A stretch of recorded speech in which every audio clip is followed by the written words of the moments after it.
তো এটা আমাদের কাছে কোনো স্বাভাবিক ঘটনা মনে হচ্ছে না। তার যে আগুন এরকম স্বাভাবিকভাবে এরকমের আগুন লাগার কথা না।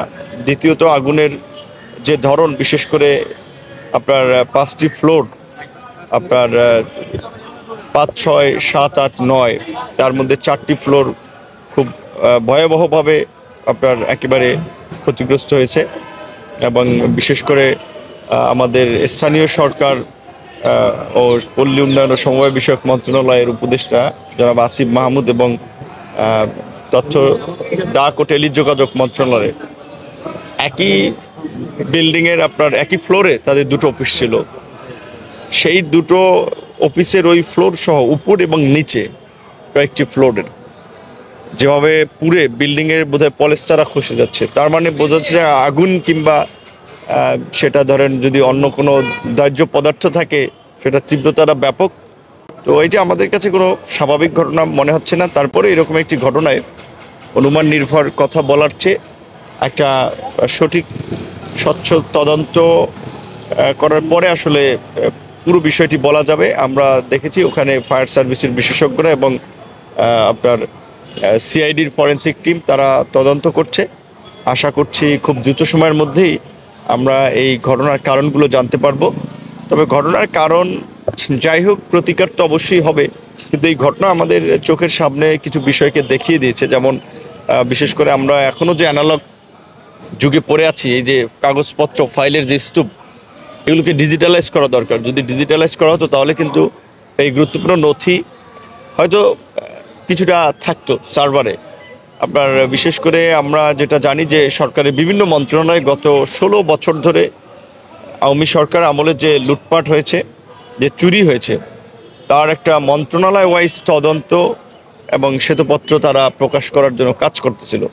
তাহলে এখানে এমন কোনো গুরুত্বপূর্ণ ডকুমেন্ট ছিল এবং নিশ্চয়ই সরকার 4.5 মাসেও তাদেরও অনেক কার্যক্রমের ডকুমেন্ট ছিল, কিন্তু সেগুলো তো দেখা যায় এখন অনেকগুলোই পুড়ে গিয়েছে। কাজে এটা যেন না হয় সেজন্য এটা আমাদের সামনে একটা ঘটনা আসছে যে অন্তত আমাদের এখান থেকে শিক্ষা নেওয়ার, যে অন্তত গুরুত্বপূর্ণ নথিগুলোকে ডিজিটালাইজ করা। এবং আমাদের যে ফায়ার সার্ভিসের দুর্বলতা সেটাও কিন্তু উঠে এসেছে, যে সচিবালয়ের মতো একটা গুরুত্বপূর্ণ জায়গায় এত দীর্ঘ সময়ব্যাপী আগুন জ্বলল, এই আগুন কেন দ্রুত সময়ের মধ্যে নেভানো গেল না।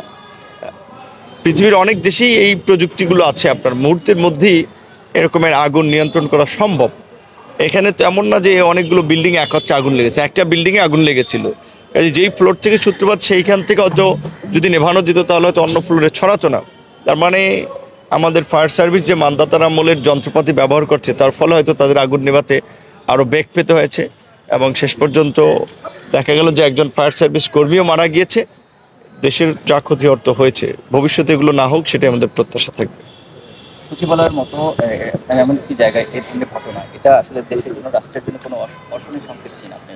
এমনিতে তো এই সরকার গঠনের পর থেকে নানান ধরনের অস্থিরতা আমরা লক্ষ্য করছি। সরকারকে, দেশকে অস্থিতিশীল করার জন্য দেশি বিদেশি নানান ধরনের গ্রুপ আপনার কাজ করছে, তাদেরও ইনভলভমেন্ট থাকতে পারে। স্বাভাবিকভাবেই যেহেতু ছাত্র জনতার গণ অভ্যুত্থানের মধ্যে দিয়ে এই সরকার গঠিত হয়েছে, এই সরকার সফল হোক, বাংলাদেশকে একটা নতুন জায়গায় এগিয়ে নিয়ে যাক, এটা যেমন পতিত স্বৈরাচার তারাও চাচ্ছে না, আবার আরও অনেকেই চাচ্ছে না। সেক্ষেত্রে অবশ্যই এই সরকারের এই 4.5 মাসে এই ঘটনা তাদের জন্য তো অবশ্যই একটা বড় আপনার অশনি সংকেত, যে ভবিষ্যতে তাদের পথ চলায় তাদেরকে সতর্ক হতে হবে, সচেতন হতে হবে এবং সঠিক সময়ে কার্যকরী পদক্ষেপ নিতে হবে।